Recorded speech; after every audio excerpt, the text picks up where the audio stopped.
मैं आप लोगों से कुछ महत्वपूर्ण प्रश्नों पर चर्चा कर रहा था, और कल मैंने लगभग 70 क्वेश्चन तक कर चुका था। आज मैं 71 वाले क्वेश्चन नंबर पर आ गया हूँ। और आप जरा मुझे जवाब बताइए इसका कि निम्नलिखित में से कौन से अनुसंधान प्रतिमान वास्तविकता के व्यवहारिक दृष्टिकोण पर आधारित होगा। मात्रात्मक अनुसंधान ऑप्शन ए कहता है, ऑप्शन बी कहता है गुणात्मक अनुसंधान, ऑप्शन सी कहता है कि मिश्रित अनुसंधान, ऑप्शन डी बोलता है उपरोक्त में से कोई नहीं। तो इसका करेक्ट जवाब क्या होना चाहिए? मैं ज्वाइन करता हूँ, कोई ज्वाइन हो रहा है आई थिंक, बताइए क्या होना चाहिए। महेंद्र जी का बी आ रहा है भाई जवाब यहाँ पर, ठीक है।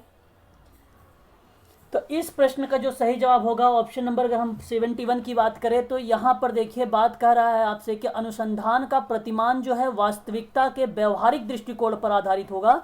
तो जब व्यवहारिक दृष्टिकोण पर आधारित होता है तो आप लोग ये दिमाग लगा रहे होंगे कि सर कहीं ना कहीं क्वालिटी पे आधारित मैंने बताया था गुणात्मक को लेकर, और मात्रात्मक में बताया था संख्या को लेकर। लेकिन बहुत बच्चे यही सोच रहे होंगे कि व्यवहारिक प्रतिमान होगा तो क्यों ना गुणात्मक होगा।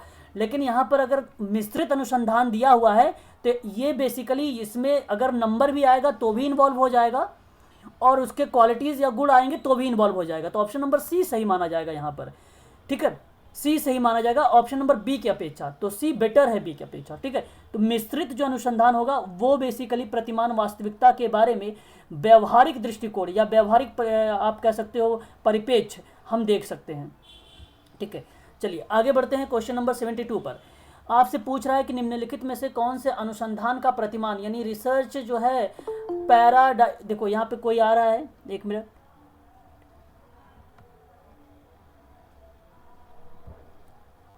चलिए शुरुआत करते हैं, ज्वाइन हो गए हैं। तो यहाँ आपसे प्रश्न पूछा है 72, कह रहा है कि निम्नलिखित में से कौन सा अनुसंधान प्रतिमान अपने निष्कर्षों के सामान्यीकरण के बारे में चिंताशील नहीं है। बताइए जरा, चिंताशील नहीं है, मात्रात्मक होगा, गुणात्मक होगा कि मिश्रित होगा? चिंताशील नहीं है।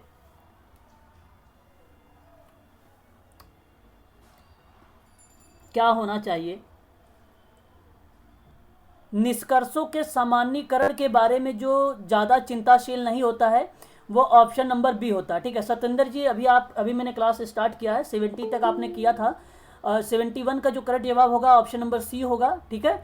और यहाँ पर अगर जो क्वेश्चन की अगर मैं बात कर रहा हूँ क्वेश्चन नंबर 72 के बारे में, तो इसका ऑप्शन नंबर बी होगा, ठीक है। करेक्ट कर लीजिए, आप लिख लीजिए, नोट कर लीजिए, ठीक है। चलिए आगे बढ़ते हैं। क्वेश्चन नंबर अगर हम 72 की बात करते हैं, 73 देखिए अभी कोई ज्वाइन हो रहा है, मैं समय देता हूँ 15 मिनट का, वो उस समय ज्वाइन नहीं होते हैं, बाद में ज्वाइन करते रहते हैं सभी लोग 6 बजे के बाद, है ना। आगे अगर हम बात करते हैं क्वेश्चन नंबर 73 के बारे में, तो देखिए कह रहा है कि निम्नलिखित में से कौन सा मात्रात्मक अनुसंधान का सबसे अच्छा वर्णन है। मात्रात्मक में देखिए गैर संख्यात्मक तथ्यों का संग्रह करना, कि शोधकर्ता के द्वारा निरूपित उपकल्पना, उपकल्पना का मतलब हाइपोथेसिस की पुष्टि करने का प्रयास करना, और ऑप्शन सी कहता है कि खोजपूर्ण अनुसंधान करना, ऑप्शन डी बोलता है कि अनुसंधान जो कि नए सिद्धांतों को स्थापित करने का प्रयास करता है। तो क्या हम उसे मात्रात्मक अनुसंधान के अंतर्गत सबसे अच्छा वर्णन मानेंगे? क्या करेक्ट जवाब होगा बताइए। हाँ, option number D for Denmark, आपका option number D for Denmark यहाँ पे करेक्ट जवाब हो जाएगा, ठीक है। ऑप्शन ए गलत है, ऑप्शन बी गलत है, ऑप्शन सी गलत है, option number D for Denmark यही करेक्ट जवाब हो जाएगा, जहाँ पे नए सिद्धांतों को स्थापित करने का प्रयास किया जाता है। बेसिकली वो मात्रात्मक अनुसंधान का सबसे अच्छा वर्णन माना जाता है, डिस्क्रिप्टिव माना जाता है, ठीक है, बेटर माना जाएगा option number D for Denmark. आगे बात करते हैं क्वेश्चन नंबर 74 के बारे में। 74 कहता है कि निम्नलिखित में से प्रायोगिक अनुसंधान यानी एक्सपेरिमेंटल रिसर्च की बात कर रहा हूं मैं, उसके संदर्भ में सामान्य लक्षण क्या होंगे। ऑप्शन ए कि यह मुख्य रूप से संख्यात्मक तथ्यों पर संग्रह पर निर्भर करता है, ऑप्शन बी कि यह कारण और प्रभाव के बारे में महत्वपूर्ण ज्ञान को उत्पन्न करता है, ऑप्शन सी या निगमनात्मक जो है, निगमनात्मक का मतलब होता है नियम से उदाहरण की तरफ बढ़ना, ठीक है, तो वैज्ञानिक विधि का उपयोग करेगा, ऑप्शन डी कहता है कि उपरोक्त तो सभी। बताइए जरा इसका करेक्ट जवाब क्या होगा।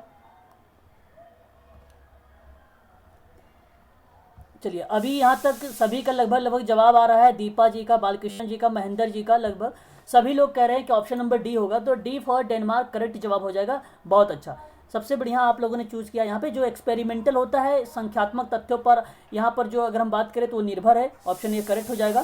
कारण और प्रभाव तो सबसे अच्छा ऑप्शन है, ये तो मैंने बताया भी है आप लोगों से, और ये नियम पर आधारित है और वैज्ञानिक पद्धति के आधार पर ही तो किया जाता है प्रायोगिक अनुसंधान। तो यहाँ पर ए बी सी तीनों सही हैं, तो इसलिए ऑप्शन नंबर डी डेनमार्क उपरोक्त में से सभी आपका करेक्ट जवाब हो जाएगा। चलिए क्वेश्चन नंबर नेक्स्ट लेते हैं 75 का। कह रहा है कि निम्नलिखित में से जो शोध का कारण और प्रभाव के संबंधों पर अस्तित्व के बारे में सबसे महत्वपूर्ण, आपसे कह रहा है कि अनुसंधान कारण और प्रभाव के संबंधों के अस्तित्व के बारे में सबसे मजबूत सबूत प्रदान करने का उपयुक्त है, कौन सा ऑप्शन होगा? Question number 75। सी गलत हो जाएगा, तो यहाँ पे सी नहीं गलत हो, सी गलत हो जाएगा। यहाँ पे अनुसंधान कारण और प्रभाव के संबंधों पर अस्तित्व के बारे में सबसे मजबूत ऑप्शन नंबर बी, यही सही। अगर जिस बच्चों ने जवाब दिया है, जिन लोगों ने, कि ऑप्शन नंबर बी सही होगा, उनका सही माना जाएगा। प्रायोगिक अनुसंधान करेक्ट जवाब हो जाएगा, ऑप्शन नंबर बी। चलिए एक और प्रश्न लेते हैं यहाँ पर, ठीक है। नेक्स्ट क्वेश्चन की अगर मैं बात करूं आप लोगों से, आपसे कह रहा है कि निम्नलिखित में से कौन से अनुसंधान में शोधकर्ता एक स्थिति के रूप या एक स्थिति के लिए गुणात्मक प्रतिमान और दूसरी स्थिति में मात्रात्मक प्रतिमान का उपयोग किया जाता है? तो क्रियात्मक अनुसंधान होगा कि मूल अनुसंधान होगा कि मात्रात्मक अनुसंधान होगा कि मिश्रित विधि अनुसंधान होगा? कौन सा अनुसंधान होगा बताइए जरा। शोधकर्ता यानी आप गुणात्मक प्रतिमान और दूसरी स्थिति में मात्रात्मक प्रतिमान का उपयोग करते हैं, तो बताइए इसमें से सबसे बेटर कौन सा आप यूज कर रहे हैं? शोधकर्ता हैं आप सभी लोग, रिसर्चर है। इसका करेक्ट जवाब हो जाएगा ऑप्शन नंबर डी। यहाँ पर मिश्रित विधि वाली जो शोध होगा ये करेक्ट माना जाएगा कि एक तरफ शोधकर्ता गुणात्मक प्रतिमान को भी यूज में ला रहा है, दूसरी तरफ अगर हम बात करें तो मात्रात्मक प्रतिमान का भी यूज कर रहा है। तो option number D for Denmark correct हो जाएगा यहाँ पर, मिश्रित विधि अनुसंधान। अगर हम बात करें क्वेश्चन नंबर 77 की, कि निम्नलिखित में से बताइए कौन सा अनुसंधान अतीत का मतलब बीती हुई चीज़ें के बारे में बात कर रहा है, और आप समझ गए होंगे इसका जवाब भी। फिर कह रहा है कि यहाँ पर किसी घटना को समझने के लिए क्या करेंगे, तो ऑप्शन नंबर बी वाला अगर आप देख रहे हैं, और तो बी वाला ही सही जवाब हो जाएगा, हिस्टोरिकल रिसर्च, ऐतिहासिक अनुसंधान, है ना। बहुत बढ़िया, ये बहुत सरल प्रश्न था। आगे अगर हम बात करें, निम्नलिखित में से कौन से प्रकार की शोध जो है स्थानीय समस्याओं का उपयोग में लाई जाती है? ठीक है, स्थानीय समस्या, अब ये थोड़ा सा कीवर्ड्स को आप ध्यान रखिएगा, स्थानीय समस्याओं के लिए उपयोग में लाई जाती है ना। तो इसका करेक्ट जवाब क्या होना चाहिए? इसका करेक्ट जवाब होना चाहिए स्थानीय समस्याओं का जो उपयोग में लाया जाता है क्रियात्मक अनुसंधान लाता है। Option number A for America वाला आपका करेक्ट जवाब हो जाएगा। जहाँ पे फंक्शनल रिसर्च होती है उनमें क्या होता है, स्थानीय समस्याओं का उपयोग में जो है बेसिकली हम इसका प्रयोग करते हैं या यूज में लाते हैं, तो ये रिसर्च आपका कहलाता है क्रियात्मक। ध्यान रखिएगा, स्थानीय समस्याएं, ऐसे ही क्वेश्चन डिक्टो रिट में कॉपी किया गया था, रिट 2021 की बात मैं कर रहा हूँ, कॉपी किया गया था। ऑप्शन नंबर ये था, बाकी ऑप्शन अलग आए थे, लेकिन क्रियात्मक जो ऑप्शन था वही सही था इसका। ठीक है, इंपॉर्टेंट क्वेश्चन था ये। अगर हम बात करें आधार वाक्यों के समूहों से निष्कर्ष निकालने को किस प्रकार का तर्क कहा जाएगा? जब आधार वाक्य के समूह से, आधार वाक्य है कोई और उस समूह से आपने निष्कर्ष निकालने को किस प्रकार का तर्क कहेंगे बताइए। एक मिनट मैं ज्वाइन करता हूं। तो इसका करेक्ट जवाब क्या होना चाहिए बताइए जरा। 79 का अगर हम आपसे प्रश्न पूछ रहे हैं तो इसका करेक्ट जवाब होना चाहिए आगमनात्मक। ठीक है, ये सबसे बेटर हो जाएगा, इंडक्टिव मेथड, है ना। तो पहले देखो यहां पर पूछा क्या है, निष्कर्ष निकालने को किस प्रकार का तर्क कहेगा। ठीक है, मेरी बात समझ रहे हैं आप लोग। तो जो सामान्य से निष्कर्ष की ओर जाता है वो क्या कहलाता है, आगमनात्मक कहलाता है, और निष्कर्ष से सामान्य की ओर जाता है तो वो क्या कहलाता है, निगमनात्मक कहलाता है। तो ये बहुत सरल प्रश्न है, ऐसे प्रश्न पूछे जाते हैं यूजीसी में कई बार। निम्नलिखित में से कौन सा अनुसंधान विभिन्न लोगों के लिए एक ही चर का उपयोग करके निष्कर्षों की जांच करता है? अन्वेषण, परिकल्पना, पुनरावृत्ति, अनुभववाद। पुनरावृत्ति, option number C for Chennai आपका करेक्ट जवाब हो जाएगा यहाँ पर। ठीक है, तो विभिन्न लोगों के लिए एक ही चर का उपयोग करके निष्कर्षों की जांच की जाती है तो उसे पुनरावृत्ति कहते हैं। ऑप्शन नंबर सी करेक्ट हो जाएगा। अगर हम बात करें निम्नलिखित में से कौन सा ऊपर से नीचे, पहली बात दूसरी बात कह रहा है कि यह प्रमाणिक दृष्टिकोण की विधि होती है। तो जरा मुझे बताइए क्या हो सकता है। नियम से आप उदाहरण की तरफ चल रहे हैं, ऊपर से नीचे की ओर चल रहे हैं, तो आपका निगमनात्मक विधि कहलाएगी। ऑप्शन नंबर ए करेक्ट हो जाएगा यहाँ पर, ठीक है, ऑप्शन नंबर ए करेक्ट हो जाएगा।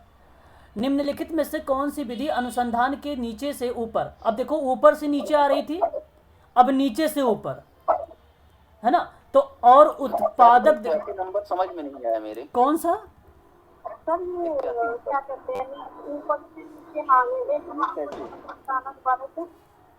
ऊपर से नीचे की ओर कहने का मतलब ये हुआ कि ये उदाहरण से नियम की ओर जा रहा है, और ऊपर से नीचे का मतलब ये हुआ कि आपने सबसे पहले नियम दिया है, नियम से आप किधर जा रहे हैं, उदाहरण की तरफ जा रहे हैं। पहले आप मैथ कैसे पढ़ाते हैं, पहले मैथ पढ़ाएंगे तो पहले नियम देंगे, तब जाके एग्जाम्पल देते हैं मैथ में। और सब्जेक्टों को जब आप समझाते हैं तो पहले उदाहरण देते हैं, कोई टॉपिक अगर समझाते हैं तो एग्जाम्पल के माध्यम से समझाते हैं, फिर नियम की तरफ जाते हैं, तो वो आगमनात्मक कहलाता है, ठीक है। ये आपका जो ये मैं बता रहा हूँ ऊपर से नीचे, ये आपका निगमनात्मक होता है, और जब आपको नीचे से ऊपर की ओर होगा तो वो आगमनात्मक होता है, ठीक है। अब वो नीचे वाला प्रश्न में आपको क्लियर हो जाएगा। अब समझ में आ गया, एक बार कंफर्म कर दीजिए मुझे। जी सर। हाँ, अब मुझे जरा इसका जवाब बताइए कि नीचे से ऊपर की ओर उत्पादक दृष्टिकोण की वैज्ञानिक विधि कौन सी होगी। तो मैंने बता दिया, अब आप सभी लोग जानते होंगे, option number B for Bombay हो जाएगा, आगमनात्मक विधि कहलाएगी यहाँ पर, ठीक है। प्रियंका गौतम क्लियर हुआ, चलो बहुत बढ़िया है। ये प्रश्न बहुत इंपॉर्टेंट है, पूछा जाता है एग्जाम में यूजीसी के, है ना। आगे हम बात करते हैं चित्रांकन निष्कर्ष कि कौन सी विधि जो है संख्या के प्रत्येक उदाहरण के अवलोकन पर आधारित होती है। देखो अब आपसे चित्रांकन दिया हुआ है, ठीक है, चित्रांकन आप समझ गए होंगे, ड्राइंग को लेकर बात कर रहा है यहाँ पर। तो इसका करेक्ट जवाब क्या होना चाहिए, इसका करेक्ट जवाब जो होगा क्या होना चाहिए, जो यहाँ पर चित्रांकन निष्कर्ष की बात करता है ना, ये बेसिकली आपको मैं बता दूं option number B for Bombay हो जाएगा, निगमनात्मक विधि के अंतर्गत आएगा, ठीक है। इसमें जो कहा जा रहा है कि जनसंख्या के प्रत्येक उदाहरण के अवलोकन पर आधारित होता है, तो ऐसी क्रिया विधि निगमनात्मक विधि के अंतर्गत आ जाएगी, option number B for Bombay वाला करेक्ट हो जाएगा, ठीक है। आगे हम बात करते हैं निम्नलिखित में से कौन सी अच्छी सिद्धांत, मतलब अच्छे सिद्धांत या स्पष्टीकरण की विशेषता नहीं होगी, मतलब एक अच्छा सिद्धांत है या स्पष्टीकरण की विशेषता नहीं बताएगी। बताइए जरा, मिथ्याव्यापी होगा क्या, ऑप्शन ए। बी कहता है कि आपका परीक्षण योग्य होगा। सी कहता है कि आप विभिन्न स्थितियों पर लागू करने के लिए पर्याप्त है, या उपरोक्त तो सभी होगा। डी 84, डी फॉर डेनमार्क, उपरोक्त सभी, ठीक है। डी फॉर डेनमार्क, उपरोक्त सभी के सभी यहाँ पर अच्छे सिद्धांत और स्पष्टीकरण की जो है विशेषता नहीं है। तो जब कभी आपको नहीं की बात करें, मिथ्याव्यापी में भी नहीं होगा, परीक्षण योग्य भी नहीं होगा वो, और स्थितियों को लागू करने के लिए पर्याप्त नहीं है, ठीक है। तो option number D for Denmark वाला करेक्ट हो जाएगा यहाँ पर, ठीक है। अच्छे सिद्धांत के लिए खोज, वैज्ञानिक पद्धति, कुशलताएं, ज्ञान, ये सारी चीज़ें होनी चाहिए, है ना। क्वेश्चन नंबर नेक्स्ट बात करते हैं, निम्नलिखित में से कौन सी वैज्ञानिक विधि इन चरणों का अनुसरण करती है। अवलोकन, अवलोकन को प्रदत्त भी कहते हैं, एक प्रकार से ऑब्ली लिखा हुआ है, प्रतिरूप, मॉडल, और जो है सिद्धांत यानी प्रिंसिपल। तो आप जरा मुझे बताइए वैज्ञानिक विधि किसको रिप्रेजेंट कर रही है। पहले अवलोकन कर रहा है, फिर प्रतिरूप दे रहा है, फिर सिद्धांत बन गया। आगमन होगा कि निगमन होगा? आगमन होगा सर, आगमन सर, आगमन होगा। वेरी गुड, यहाँ पे करेक्ट जवाब आया है आगमन। ऐसे आपको करना है, option number A for America आपका यहाँ पे करेक्ट जवाब हो जाएगा, आगमनात्मक विधि हो जाएगा, ठीक है, ये आपका करेक्ट जवाब हो जाएगा। आगे अगर हम बात करते हैं यहाँ पर क्वेश्चन नंबर 86 के बारे में, निम्नलिखित में से कौन सी पुष्टि दृष्टिकोण की वैज्ञानिक विधि है। देखो यहाँ पर पुष्टि दृष्टिकोण की, ठीक है, प्रतिपुष्टि वगैरह आपने नाम सुना होगा, वही शब्द है कि दृष्टिकोण की वैज्ञानिक विधि होगी, वैज्ञानिक विधि होगी। तो ये निगमनात्मक होगा कि आगमनात्मक होगा, बताइए। यहाँ पर करेक्ट जवाब, करेक्ट नहीं, यहाँ पर करेक्ट जवाब जो होगा, अगर हम बात करें प्रतिपुष्टि के दृष्टिकोण के पॉइंट ऑफ व्यू से, तो इसका जो सही जवाब होगा निगमनात्मक विधि हो जाएगा, option number A for America वाला करेक्ट जवाब हो जाएगा यहाँ पर, ठीक है, जो आप नियम की तरफ जा रहे हैं, उदाहरण की तरफ, तो पुष्टिकरण की तरफ जा रहे हैं, लास्ट की प्रतिक्रिया हो रही है आपके यहाँ पर। ठीक है, वस्तु और घटनाओं या चीज़ों की गुणना को गुणों की, ठीक है, ध्यान सुनिए, वस्तुओं, घटनाओं और चीज़ों के गुणों को किसके द्वारा मापा जाता है? गुणात्मक माप के द्वारा। प्रदत्त मतलब या तो आप अवलोकन भी बोल सकते हैं यहाँ पर, या तो वेरिएबल्स यानी चर, या उपरोक्त में से कोई नहीं। बताइए।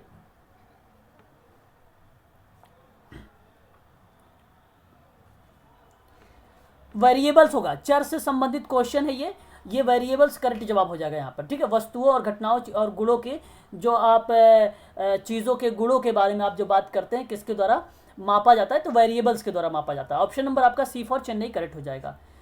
और आगे बताइए। प्रायः अनुसंधान ऐसे हैं जिनकी बड़ी संख्या में चर होते हैं। एक सांख्यिकीय तकनीकी जिसका उपयोग इस प्रकार के अध्ययन में यह स्थापित करने के लिए किया जाता है जहां चरों के समूह की चेष्टा या प्रवृत्ति परस्पर संबंधित होने लगती है या होने की होती है, तो ऐसी प्रतिक्रिया में हम इसको क्या बोलेंगे? सरल सहसंबंध, कारक सहसंबंध, बहुसहसंबंध, या उपरोक्त में से कोई नहीं। दिसंबर 2006 में पूछा गया था प्रश्न अच्छा है ये।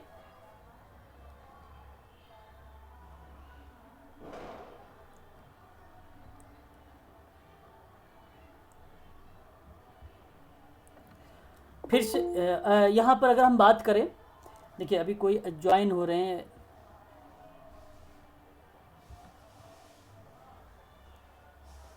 चलिए बताइए कि यहाँ पर जिसमें बड़ी संख्या में चर होते हैं या एक सांख्यिकी तकनीकी जिसका उपयोग इस प्रकार के अध्ययन में स्थापित करने के लिए किया जाता है जहाँ चरों के समूहों की चेष्टा या प्रवृत्ति परस्पर संबंधित होने लगती है, या ऐसी प्रतिक्रिया पे हम इसे क्या नाम देंगे? तो आपका कारक विश्लेषण हो जाएगा। ऑप्शन सॉरी, हाँ सही है, आपका हो जाएगा कारक विश्लेषण हो जाएगा। Option number C for Chennai correct हो जाएगा। ठीक है, यही आपका सही है।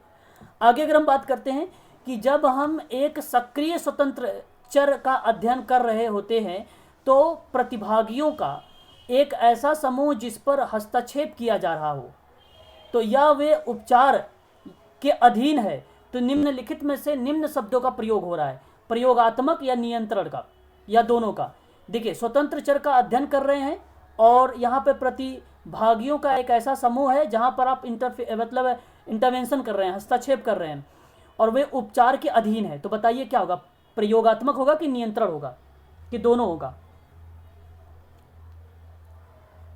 ए नंबर, वेरी गुड। यहाँ पर प्रयोगात्मक समूह होगा। Option number A for America आपका करेक्ट जवाब हो जाएगा। शाबाश दीपा, यहाँ पर सही जवाब हो जाएगा ऑप्शन नंबर ए। आगे अगर हम बात करते हैं कि निम्नलिखित में से किसको श्रेणीगत चर के रूप में सबसे अच्छा वर्णित किया जाता है? उम्र को, या वार्षिक आय को, या श्रेणी औसत को, या धर्म को? बताइए।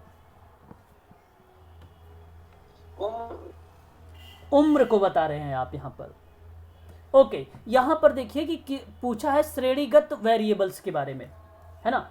श्रेणीगत वेरिएबल्स के बारे में पूछा है आपसे। ये चर के बारे में प्रश्न बनाए गए हैं, वेरिएबल्स के बारे में प्रश्न बनाए गए हैं, तो इसका करेक्ट जवाब बता रहे हैं आप उम्र ना, अगर धर्म कहा जाए तो यहाँ पे करेक्ट जवाब जो होगा ऑप्शन नंबर, अगर हम बात कर रहे हैं 182 का, तो धर्म करेक्ट जवाब होगा यहाँ पर। ठीक है, धर्म आपका यहाँ पे करेक्ट जवाब होगा। देखो वेरिएबल्स कैसे होगा? अच्छा, मैं बता रहा हूँ, उसी को बता रहा हूँ। वेरिएबल्स को ध्यान से सुन लीजिए एक बार सभी लोग, भाई सबके लिए ये इंपॉर्टेंट है वेरिएबल्स। ठीक है, वेरिएबल्स कई टाइप के होते हैं, है ना? मैंने आप सबको बताया भी था एक बार कि वेरिएबल्स जो होते हैं वो कई टाइप्स होते हैं। एक जैसे स्वतंत्र चर होता है, एक आश्रित चर होता है, एक हस्तक्षेप चर होता है, एक बाह्य चर होता है, एक निराश्रित चर होता है। ठीक है, इतने सारे वेरिएबल्स के नाम से हम जानते हैं। और उसी के अंतर्गत एक आता है श्रेणी, आपका आता है श्रेणीगत चर। और श्रेणीगत चर जो होता है वो अध्ययन जो अभिकल्प के आधार पे होता है ना? अध्ययन अभिकल्प के आधार पे होता है। तो बेसिकली यहाँ पर जो सबसे अच्छा वर्णित कर रहा है अभिकल्प डिजाइन बनाने में, किसी चीज की डिजाइन करने में, अभिकल्पना करने में, ठीक है ना? अभिकल्पना, कल्पना नहीं है, अभिकल्पना है ये। ठीक है, तो डिजाइन करने में, तो वो बेसिकली श्रेणीगत होता है, निरंतर चर नहीं होगा वो निरंतर चर नहीं हो। तो श्रेणीगत बेसिकली धर्म को रिप्रेजेंट कर रहा है। ठीक है, सबसे अच्छा वर्णन अगर किसी की बात अगर हो रही है तो यहाँ पर सबसे बेटर जो माना जाएगा आपका श्रेणीगत माना जाएगा। ठीक है, क्लियर हुआ? श्रेणीगत जिसको हम नाम से या क्रम सूचक के स्केल पर मापते हैं, नाम के आधार पर जिसको हम माप रहे हैं, वो श्रेणीगत कहलाता है वो स्केल। ठीक है, उसी में आप जैसे कंटिन्यूअस के रूप में जिसमें केवल एक ही मान हो, जिसमें केवल एक ही मान हो, वो सतत वेरिएबल्स के अंतर्गत आता है, वो बेसिकली श्रेणीगत वेरिएबल्स का टाइप बन जाता है। ठीक है, अगर हम बात करते हैं आप लोगों से नर और मादा, अमीर और गरीब के बारे में, नर और मादा, अमीर और गरीब के बारे में, तो ये बेसिकली वेरिएबल्स इसी का पार्ट बन जाता है। ठीक है, इसका ही पार्ट बनेगा, किसका? श्रेणीगत का ही बनेगा। क्लियर हुआ? अब नर मादा इस ऑप्शन में नहीं दिया हुआ है। ठीक है, ध्यान रखिएगा आप सभी लोग, नर मादा की बात करूं या मैं आपसे फूल पेड़ की बात करूं या मैं गरीब अमीर की बात करूं या मैं औसत से कम या औसत से अधिक की बात करूं, ये सभी के सभी श्रेणीगत वेरिएबल्स के पार्ट बनते हैं, जिसको हम नाम के आधार पर डिफाइन भी कर देते हैं। ठीक है, और इसका जो माप किया जाता है, ध्यान रखिएगा सभी लोग, स्केल से मापा जाता है इसको। ठीक है, ये मापन की इकाई है ना? हाँ, मापन की इकाई हो जाएगी। हाँ, मापन की इकाई हो जाएगी। हाँ हाँ, ठीक, यही आपका करेक्ट जवाब हो जाएगा, option number D for Denmark, धर्म। आगे अगर हम बात करते हैं प्रयोगात्मक अध्ययन किस पर आधारित है, प्रयोगात्मक अध्ययन किस पर आधारित है? प्रयोगात्मक अध्ययन किस पे आधारित है? वेरिएबल्स पर? बताइए एक बार।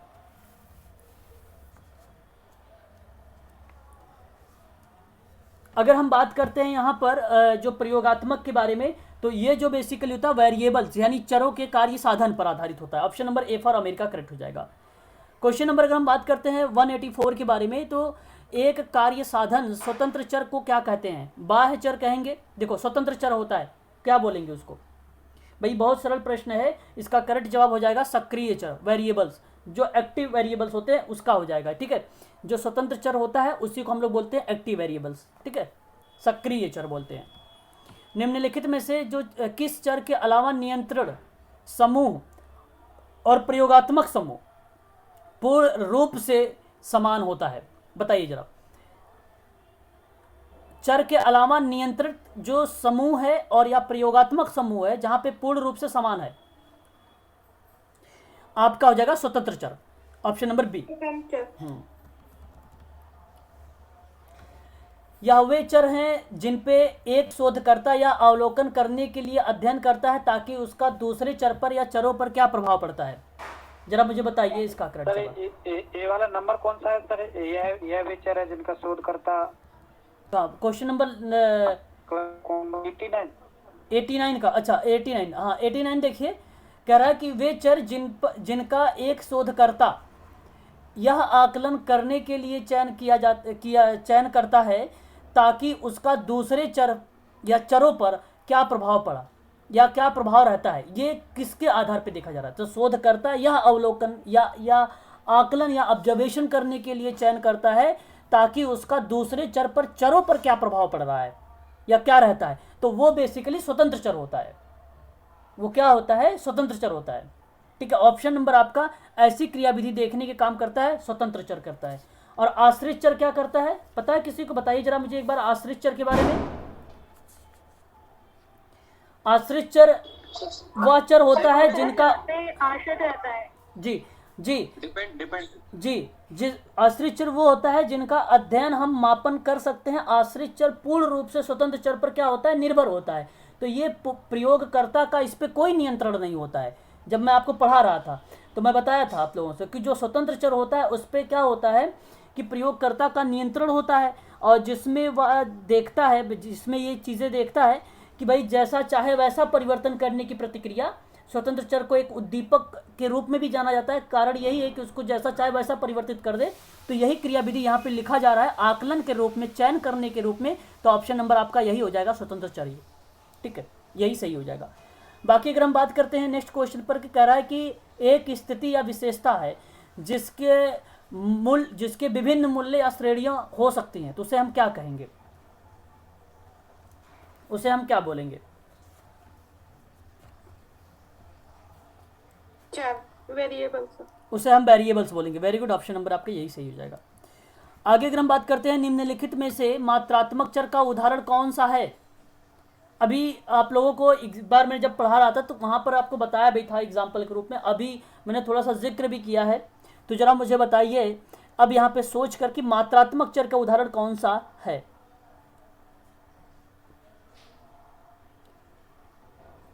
यहाँ पर अगर हम बात करते हैं तो आयु है, ताप है, आय है, ऊंचाई है, ठीक है, श्रेणी बिंदु, औसत। आपको अगर कह दिया जाए औसत से कम या औसत से ज़्यादा तो मापन के पॉइंट ऑफ व्यू से देखेंगे तो भी आपको ये चीज़ें मिल जाती है, ठीक है। तो ये भी माना जाएगा।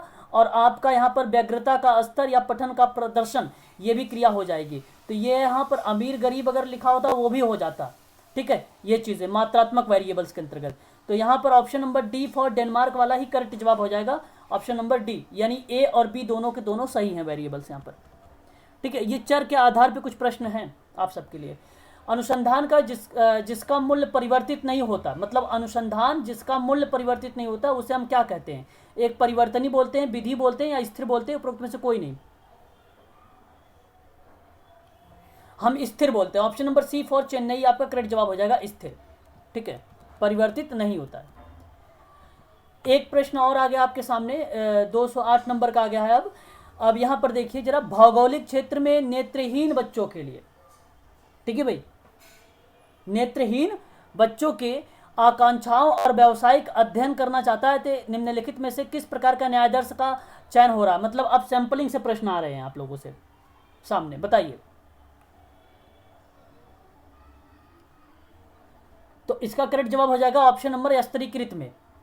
स्तरीकृत आपने अभी आप लोगों को मैंने बताया भी है प्रोबेबिलिटी और नॉन प्रोबेबिलिटी के बारे में, याद है किसी को प्रोबेबिलिटी एंड नॉन प्रोबेबिलिटी? क्या आप भूल गए हैं? बता दीजिए एक बार मुझे। एक सरल यादृच्छिक न्यायादर्श होता है, स्तरीकृत न्यायादर्श होता है, समूह न्यायादर्श होता है ना। ये सभी के सभी आपका प्रोबेबिलिटी के अंतर्गत आते हैं। और प्रोबेबिलिटी में जो स्तरीकरण होता है बेसिकली हम इसमें क्या देखते हैं, रेशियो या अनुपात के बारे में बात करते हैं। तो भौगोलिक क्षेत्र के बारे में भी अगर चर्चा हो रही है यहाँ पर शोध के लेकर तो वह स्तरीकृत न्यायादर्श के ही अंतर्गत आ रहा है, ठीक है। तो option number B for Bombay आपका करेक्ट जवाब हो जाएगा। यहाँ पर इसमें भौगोलिक क्षेत्र देखा जाता है, ठीक है, याद रखिएगा आप सभी लोग, रेंज देखा जाता है, प्रसार देखा जाता है, ठीक है। और यह विधि सबसे बड़ी भी जो है बड़ी चीज़ों में मानी जाती है, मतलब व्यापक लेवल पर होता है ये, ठीक है, ये भी आप कह सकते हैं। क्वेश्चन नंबर जो है 209, निम्नलिखित में से कौन से न्यायादर्श हैं जिसके प्रत्येक व्यक्ति को चयनित किए जाने का समान अवसर प्राप्त हो रहा है। बताइए, जहाँ पे सभी बच्चों को चुने जाने का समान अवसर मिल रहा है, वो संभाव्य होगा कि जो है गैर संभाव्य होगा, कोटा होगा कि कोई नहीं होगा? प्रोबेबिलिटी होगा। हाँ, मैंने परिभाषा के माध्यम से बताया था ना कि भाई जहाँ पर सभी को समान रूप से चुने जाने की संभावना बनती है उसे हम बोलते हैं न्यायादर्श। और न्यायादर्श बेसिकली किसके अंतर्गत आ रहा है, तो प्रोबेबिलिटी के अंतर्गत आता है, ठीक है। तो जब जनसंख्या की किसी भी इकाई के रूप पे हम जब इसका चयन करते हैं तो बेसिकली हम उसको सुधार की बात करते हैं या उसको हम समाज की मुख्य धारा से जोड़ने की बात करते हैं, तो वो आपका प्रोबेबिलिटी सैंपलिंग कहलाता है। Option number A for America correct जवाब हो जाएगा यहाँ पर, ठीक है। नेक्स्ट क्वेश्चन की बात करते हैं कि इस प्रकार के न्यायादर्श कुछ लोगों के चयन की संभावना दूसरे से अधिक रहती है। बताइए किसमें ये प्रतिक्रिया देखने को मिलती है, जहाँ पे कुछ लोगों के चयन की संभावना दूसरों से अधिक रहती है। और जब वो दूसरे से अधिक रहेगी तो वहाँ पे भेदभाव भी हो सकता है। भाई कुछ लोगों की बात हो रहा है ना, तो कुछ लोगों का मतलब क्या हुआ, हम जैसा चाह रहे हैं वैसे ही ले रहे हैं। भाई यहाँ पे रैंडम चीज़ें यूज में नहीं ला रही है, तो इसलिए आपका नॉन प्रोबेबिलिटी हो जाएगा। ऑप्शन नंबर आपका बी फॉर बॉम्बे हो जाएगा, ठीक है। ये भेदभाव वाला हो जाता है। यदि कोई अनुसंधान समस्या विजातीय जनसंख्या से संबंधित है तो उसके लिए सबसे उपयुक्त विधि कौन सी होगी? विजातीय, बताइए जरा। यहाँ पर करेक्ट जवाब क्या होना चाहिए? अच्छा, क्लस्टर बात कर रहे हैं आप यहाँ पे, ठीक है। यहाँ पर option number B for Bombay. अभी मैंने आपसे एक सिंपल सी शब्द बात किया था कि बताया था स्थान को लेकर एक भौगोलिक क्षेत्र पे जहाँ पे रेशियो के बारे में भी बात करता है। बेसिकली इसे हम देखते हैं समष्टि विजातीय में।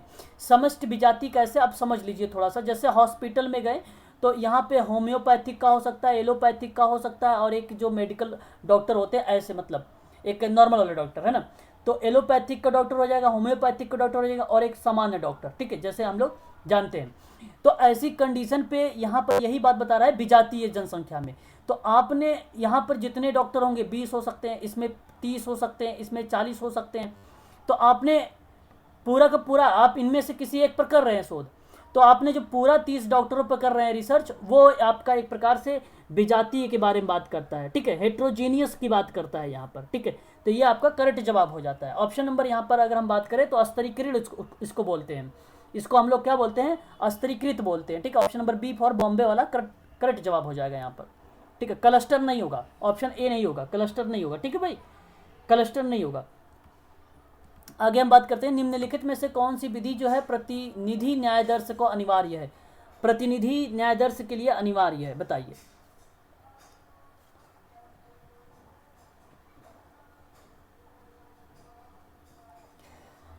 तो सर्वेक्षण विधि सबसे अनिवार्य होता है प्रतिनिधि न्यायादर्श के लिए, है ना, सबसे बेटर हो जाएगा। पर जो है यहाँ पर अगर हम बात करते हैं तो सर्वेक्षण विधि, option number A for America correct जवाब हो जाएगा यहाँ पर, ठीक है। प्रतिनिधि न्यायादर्श के लिए अनिवार्य है सर्वेक्षण, ठीक है। निम्नलिखित में से कौन सा न्यायादर्श जो है गैर संभाव्य, मतलब नॉन प्रोबेबिलिटी के अंतर्गत आता है, बताइए जरा। कोटा आएगा, और कौन कौन से आते हैं, गैर संभाव्य। अच्छा, एक ही पूछा है इसमें से कि कौन से आता है, बस यही तो आता है।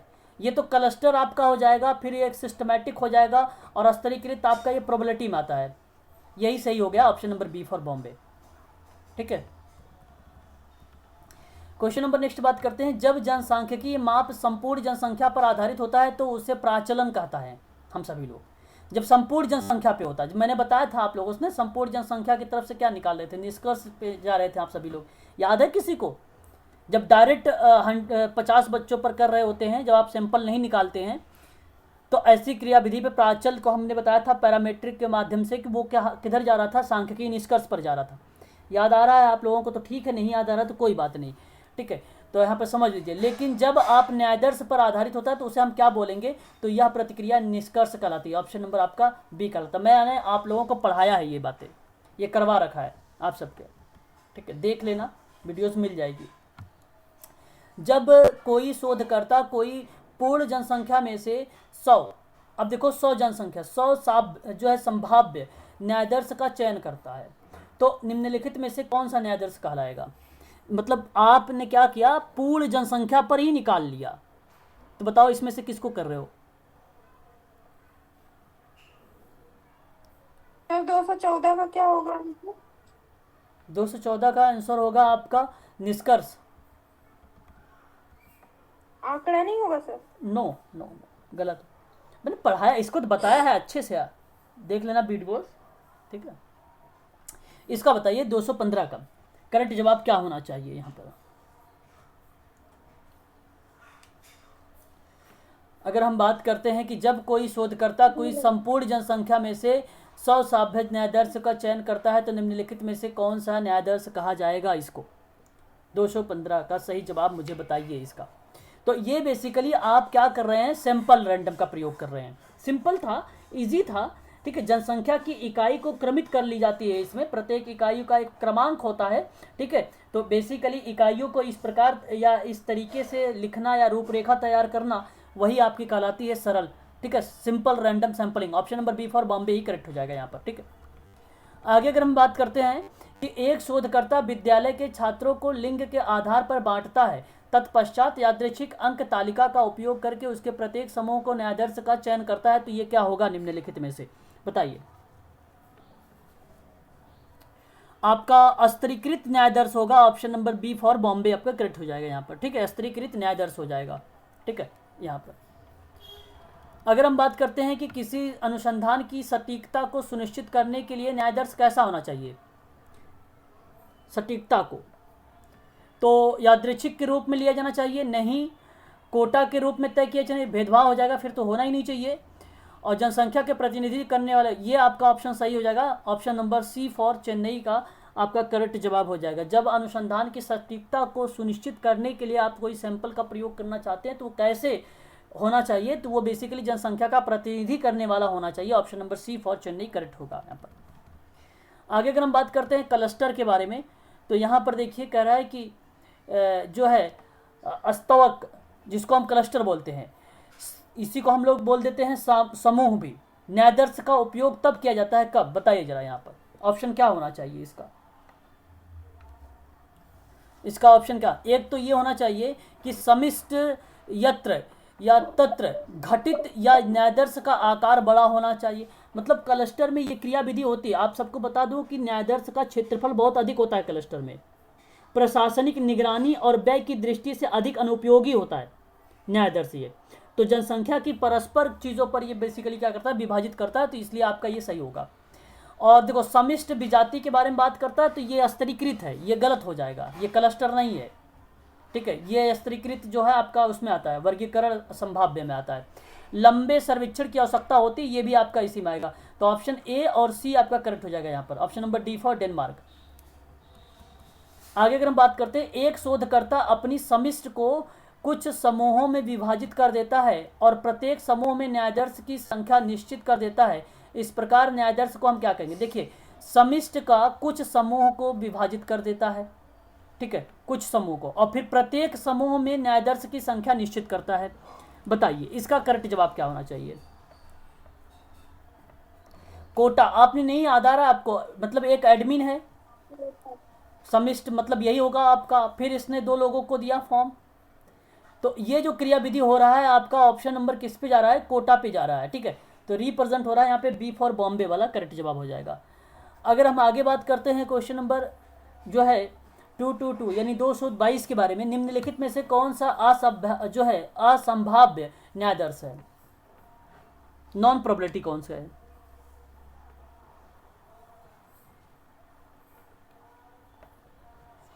कोटा एक है और एक स्वउद्देश्य का है, पर्पस, हाँ हाँ, तो यहाँ पर ये करेक्ट हो जाएगा। ध्यान रखिएगा इसमें जैसे सुविधा भी आती है, ठीक है, जिसको हम बोलते हैं कन्वेंशन सैंपलिंग के रूप में जानते हैं। स्वउद्देश्य मतलब पर्पस सैंपलिंग को जानते हैं, कोटा को जानते हैं, एक्सीडेंटल जानते हैं, स्नोबॉल को जानते हैं, एटसेट्रा बहुत सारी है, ठीक है। तो इतनी चीज़ें आप लोगों को ध्यान रखना है।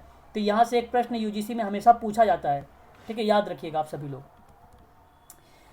फिर कह रहा है आप सबसे कि यदि शोधकर्ता किन्हीं 5 स्कूलों का चयन करता है और फिर उन 5 स्कूलों में से प्रत्येक शिक्षक का साक्षात्कार लेता है, तो निम्नलिखित में से बताइए कौन सा न्यायाधीश होगा।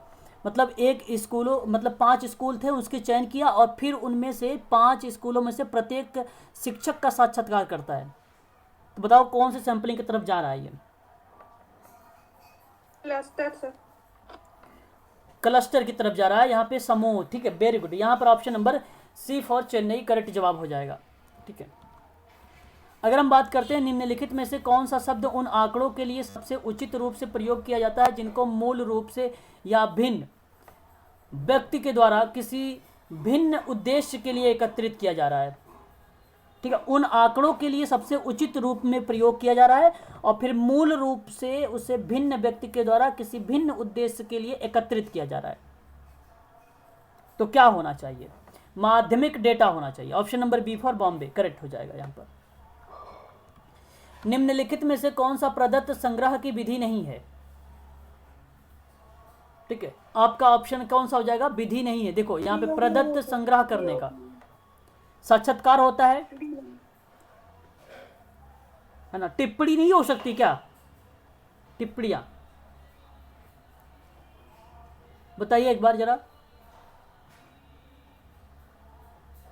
टिप्पणी होगी, टिप्पणी प्रयोग विधि नहीं है, तो प्रयोग विधि नहीं है, टिप्पणियां नहीं है, option number C for Chennai correct होगा यहाँ पर, है ना।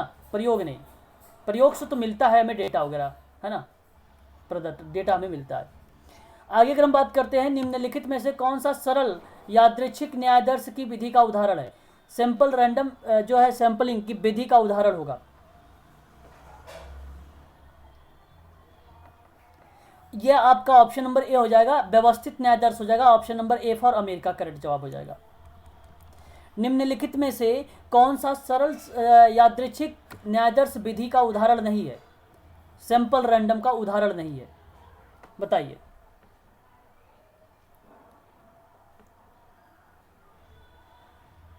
व्यवस्थित न्यायादर्श, ठीक है, यही इसका नहीं उदाहरण है। बाकी यहाँ पर जो है ये जो अगर हम बात कर रहे हैं या स्त्रीकृत के बारे में और सरल यादृच्छिक के बारे में, ये बेसिकली आपका हो जाएगा। ठीक है, ऑप्शन नंबर इसका ए गलत, यहाँ पर गलत है। ठीक है, क्योंकि यहाँ पे नहीं पूछा था, ऑप्शन नंबर यही नहीं होगा।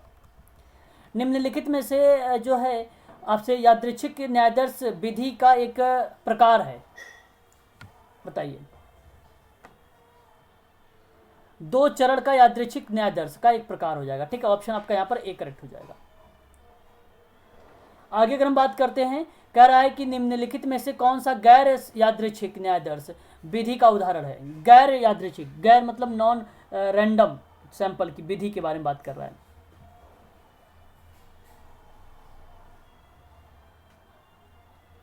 सुविधा, जिसको मैं बोलता कन्वेंशन बात कर रहा था आप लोगों से। ठीक है, ये इसके अंतर्गत ये उदाहरण में माना जाएगा इसकी एक विधि के रूप में। यादृच्छिक की बात हम कर लेते हैं। यहाँ पर देखिए, स्तरीकृत यादृच्छिक न्यायादर्श का मुख्य उद्देश्य निश्चित करना होता है। बताइए। जनसंख्या की हर इकाई को न्यायादर्श को चयन करने का समान संभावना होता है कि स्तरीकृत में नहीं। भिन्न भिन्न श्रेणियों में जो होता है अनुपातिक प्रतिनिधित्व को सुनिश्चित, हाँ ये आपका सही हो जाएगा। यादृच्छिक जो होता है यहाँ पर स्तरीकृत यादृच्छिक की बात मैं कर रहा हूँ, या इसी को हम बोल सकते हैं वर्गीकृत यादृच्छिक भी बोल सकते हैं। तो भिन्न भिन्न श्रेणियों में अनुपातिक प्रतिनिधित्व सुनिश्चित करता है, वर्गीकरण के रूप में होता है, इसका नाम भी वर्गीकरण है। ठीक है, तो हम कर सकते हैं डिवाइड। तो option number B for Bombay सही हो जाएगा यहाँ पर। नेक्स्ट क्वेश्चन कह रहा है कि आपसे निम्नलिखित में से कौन सा सहसंबंध गुणांक के बारे में सबसे सटीक कथन है। बताइए। दो चरों के बीच में संबंध और सीमाओं को दर्शाने का उपाय। जब दो वेरिएबल्स के बीच में संबंध की सीमाओं को दर्शाने की बात करते हैं तो वह आपका सहसंबंध गुणांक के बारे में सटीक कथन हो जाता है। ऑप्शन नंबर यही आपका सही है।